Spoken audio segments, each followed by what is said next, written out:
In for a treat today because it actually felt decent outside. It has been nice out there temperature-wise. A lot of us holding in the low to mid 80s right now. And for this time of year, that is a welcome sight. Look at some of the numbers farther to the south. Ardmore, 73 degrees on July the 5th. How about that? That's all thanks to some clouds and some rain here across southern parts of the state where it's kept those temperatures down. Now, this is the Mesonet site. We're at 83 at the moment at the Oklahoma Mesonet site, 84 currently in Copan, even up to 86 degrees around Jay.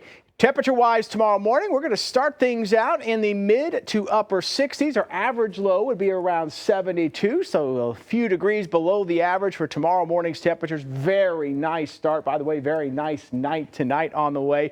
And then tomorrow, pretty close to what is seasonal for this time of year. Temperatures around 92 or so in the afternoon. Sunshine in the forecast, and our light north wind in the morning will turn more southeast as we go into the afternoon, about 5 to 15 miles per hour. But it should be a really nice day if you got lake plans tomorrow, taking advantage of perhaps that extended holiday through the 4th of July.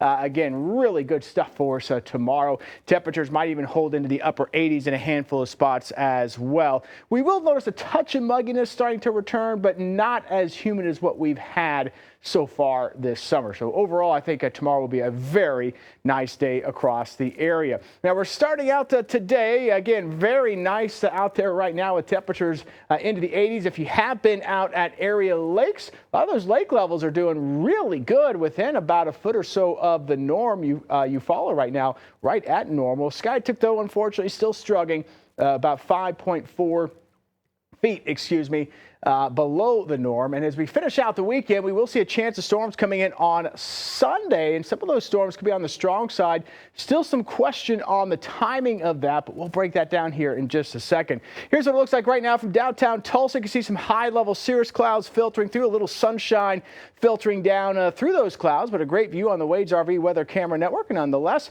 84 at the airport now, and the high so far today has been about 85 degrees.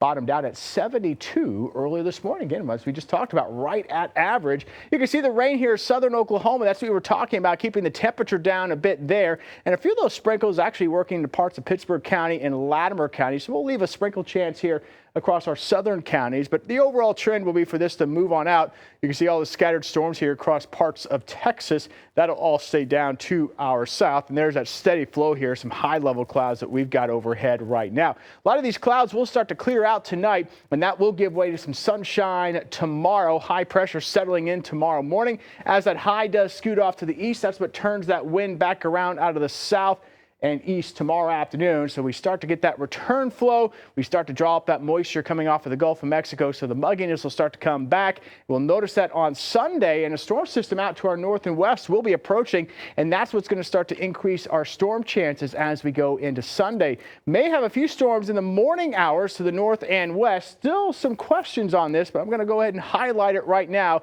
A little higher chance north and west for a few storms on Sunday morning. Then Sunday afternoon, we're going to bump up those storm chances across much of northeast Oklahoma into Sunday evening as well. Isolated farther to the south and to the east. And then Sunday night, we'll likely have a complex of storms pushing from northwest to south and east across the area. Some of these could be on the strong to severe side with some damaging wind potential, so we may have some severe weather to finish out the weekend.